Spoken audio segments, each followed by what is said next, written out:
Hola, soy Zaira y esta es la primera vez que hago un video para YouTube. Inicialmente había planeado que ese fuera un reel para mi cuenta de Booksitos o incluso un TikTok, pero conforme lo fui grabando me di cuenta que se me alargaba mucho, así que terminó siendo mejor un video para esta plataforma. Esta vez les quería hablar un poquito acerca de las lecturas que hice el año pasado, o sea, mi wrap-up del año, y mi top 5 de los 35 libros que alcancé a leer. Así que voy a ir comenzando un poco con mi quinta lectura del año, que fue Gente que conocemos en vacaciones, de Emily Henry. Este fue un libro que para mí fue bastante sorpresa, lo mucho que llegó a gustarme. Es una historia sobre dos mejores amigos que viajan cada año a un lugar diferente y que no se salga solo de como el dinero que ellos tienen planificado gastar. Entonces esa temática es bastante divertida de abordar. Aparte de que la narrativa y la historia empieza a partir de cuando ellos dos ya no son amigos porque tuvieron una discusión en una de esas vacaciones y ahora van a volver a reencontrarse, en parte porque la protagonista quiere volver a sentirse inspirada para sus vacaciones y eso solamente lo consigue cuando estaba con él, y en parte porque el hermano del protagonista, Alex, se va a casar, así que ambos van a volver a reencontrarse y el libro está narrado como en parte de esas vacaciones y en parte de las vacaciones anteriores que tuvieron, y te van contando y te van hilando cómo fue que llegaron a esa discusión y a ese punto en donde ellos ya no se hablan. Este libro lo leí principalmente porque vi que Netflix iba a hacer una adaptación y yo sentía esa necesidad de leerlo antes de que le hicieran una película. Así que todo eso empezó por esa idea. Aparte de que Emily Henry es una autora que yo ya había leído con la novela de verano o Beach Read, y honestamente ese libro no me había terminado de convencer a mí en lo personal. No estoy muy segura si fue la traducción o en sí fue la historia, pero ya con este otro sí me súper convencí de seguir leyéndola. No sé si ustedes saben, pero Emily Henry es una de las autoras, bueno, espero que sepan, es una de las autoras de romance más vendidas actualmente, y ahora ya entendí por qué el hype. Este libro fue, de hecho, el número uno, si no estoy mal, de ventas en uno de estos años anteriores. Así que ya la entendí, ya las entiendo totalmente, y sí, es una lectura que me gustó bastante y es un libro de romance que yo les recomiendo a ustedes más que todo si están interesados en este tipo de historias. Ya en un cuarto lugar tengo ese libro de Laura Esquivel, Como agua para chocolate. La historia es de dos chicos, Tita y Pedro. Este es un clásico, así que siento que la historia sí resuena bastante y sí es bastante conocida más con la novela que hicieron. Pero la historia de estas dos personas, de Tita y Pedro, que se gustan bastante, pero como hay una tradición familiar en la familia de Tita, valga la redundancia, que las hijas menores se quedan a cargo de las madres y por tanto no pueden casarse y no pueden tener una vida aparte de cuidar a su mamá. Así que Tita tiene que cumplir con eso y no puede casarse con Pedro. Quien puede casarse con Pedro es la hermana mayor de Tita y es con quien termina casándose, y ahí empieza todo el martirio de Tita y toda la historia principal. Es una historia más que de amor, yo diría que de pasión. Casi que todas las acciones que toman los protagonistas, los personajes en general, porque las hermanas de Tita también, son bastante apasionados. Me gusta que hay bastante contexto histórico sin necesidad de gritarte esto es historia de México, sino que solo te lo dicen porque es algo que ellos están viviendo. Entonces, eso es una manera bastante sutil y que a mí en lo personal me agradó bastante de la historia. Igual que la forma en la que está escrita. Cada capítulo va empezando con un ingrediente, porque toda la historia es como una gran receta. Entonces, como que al inicio, en lugar de ponerte un prefacio, te van colocando una receta y los ingredientes y cómo se va mezclando. Así que eso me gustó porque te va narrando conforme comidas y eso se me hizo muy gratis. Así que sí, esta es mi cuarta lectura, súper buena, me gustó bastante. Con esa misma línea, con ese mismo interés, seguí leyendo a José Saramago y Ensayos sobre la ceguera. Este es un libro que ya me habían recomendado bastante y no sé por qué me tardé tanto en leerlo, porque me encantó, o sea, me gustó mucho.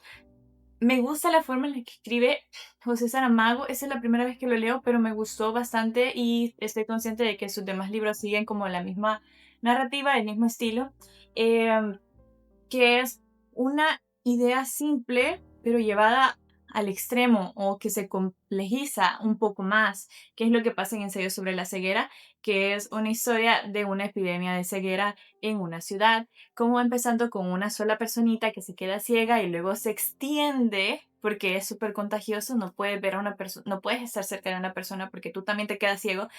Es bastante interesante también porque es una gran metáfora, siento yo, y una gran alegoría. Sinceramente hay bastante simbolismo en este libro y sí tengo bastante en mente también cuando casi al final, este no es un spoiler porque no voy a decirles el spoiler como tal, pero hay una parte narrativa, hay una forma en que van encuadrando una oración, la van repitiendo una y otra y otra y otra vez, hasta que llegamos como al quiebre, y eso es simplemente fantástico. Recuerdo haber leído eso y quedarme viendo a la pared un momento de, ¿qué estoy leyendo? Esta obra es magnífica, por lo fuerte que es. O sea, hay mucho simbolismo y es simple, no hay tanta metáfora, o sea, todo es como un lenguaje bastante sencillo, pero que te golpea y está súper bien, muy bien escrito, y muchas gracias a las personas que me hicieron esa recomendación. Totalmente lo recomiendo ahora yo. En un segundo lugar, me costó bastante decidir.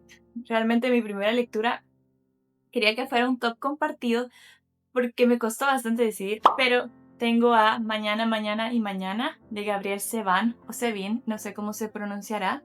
Este es un libro al que yo le había tenido un poquito de miedo leer porque sí estaba un poco grande. Las ediciones que yo había visto eran como más grande que esto.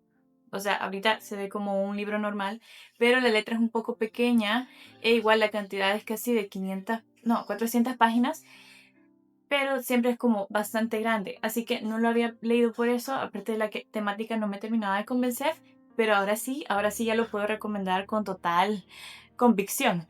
Es la historia de dos mejores amigos que se conocieron de pequeños, luego pasaron ciertas cosas cuando ellos estaban pequeños, una riña realmente no tan significativa, pero no se vuelven a hablar y se vuelven a reencontrar en la universidad, y ahí sí, porque se juntan para un proyecto de empezar un videojuego, y cómo ellos van creciendo a partir de ese videojuego porque sí es exitoso. Entonces empieza como desde ellos cuando son pequeños y se va extendiendo hasta cuando ellos ya son adultos, cuando ellos ya están pasando por problemas más fuertes. Yo creo que hay un gran acierto en esta historia y es la forma en que los personajes van creciendo, y los personajes en sí no son tantos personajes principales, quizás solo tres y un par que resaltan, pero en el fondo y sí, o sea, sí tiene sus características, sí lees una frase y tú sabes que son estos personajes, pero yo creo que el peso recae en los protagonistas, en Sadie y en Sam, incluso en Marx. Yo amo a Marx, pero es por esto mismo de que se sienten muy reales. No son personajes cuadrados, no son personajes eh, unilaterales, sino que tienen un montón de capas y tienen un montón de contexto. Estas cosas les pasaron y por eso ellos son así. Hay cosas que ni siquiera tú sabes, o sea, quizás te dicen como en una oración por qué esta persona está actuando de esta forma, y ya tú ya entiendes. O sea, yo creo que uno de esos grandes aciertos del libro también es eso de que te lo deja bastante al lector y no te lo está sobreexplicando a cada rato, porque al final del día es como si lo que importara, más que entenderlos, es entender la historia y entender cómo esto está formando su vida profesional, porque hay mucha referencia a videojuegos. Yo no soy la persona más gamer del mundo, solo he jugado quizás Animal Crossing y es ahí. Entonces, hay muchas cosas, muchas referencias que yo no terminé de entender, pero que aún así, por ver como la pasión con la que lo narran, sí te interesa saber, e incluso sí te anima bastante a querer formar parte de ese mundo por la cantidad de referencias que hay, por la forma en la que hablan, en la forma en la que lo describen, por la pasión que aparece aquí. Y al final del día sí es una lectura bastante sentimental. Recuerdo fuertemente cuando lo terminé de leer, estaba tan inmersa en esa historia que no me di cuenta que lo había terminado de leer. O sea, llegué a la última página y pensé que había más historia, pensé que seguía leyendo más, pero no, había llegado al final. Así que sí es una de las mejores cosas que leí, y una de las cosas que pienso frecuentemente durante el año, así que recuerdo como esa escena y digo, wow, qué buen libro. Así que sí, ese es mi segundo libro, y en primer lugar, para las personas que ya me conocen, yo soy bastante fan de los Juegos del Hambre. Es mi saga favorita, le tengo mucho cariño, fue el primer libro que leí, así que este año cuando publicaron Amanecer en la cosecha, que es el libro que narra los juegos de Haymitch, estaba bastante emocionada por leerlo, estaba creando prácticamente mi propio maratón de los Juegos del Hambre. Vi las películas, me releí toda la saga solo para poder leer este libro y disfrutarlo con más ganas. Así que por todo el cariño que le tengo a la saga y por el cariño que le agarré también al libro, es mi número uno del año y algo que te recomiendo. Si no has leído Los Juegos del Hambre, yo creo que no hay mucho problema con leer este porque va antes de toda la historia de Katniss. Estoy esperando con ansias ya la película. Sinceramente, es de mis películas más esperadas del año, es de mis adaptaciones que yo estoy, wow, quiero que sea noviembre y he estado pendiente como de todo lo que ha hecho Lionsgate porque se nota el cariño con la que le están haciendo esa adaptación y ya. Creería que eso es todo. ¿Lo recomiendo? Sí, lo recomiendo, claro que lo recomiendo. En sí, toda la saga. Léanlo. Si no lo han leído, léanlo. Y eso. Espero que les haya gustado o al menos que los haya entretenido o que les haya llamado la atención alguna de las lecturas que yo les recomiendo o de las que me hicieron a mí un poquito de ruido. Así que eso es todo por hoy. Gracias por ver. Si quieren suscribirse, son libres de hacerlo y gracias por ver. Hasta la próxima.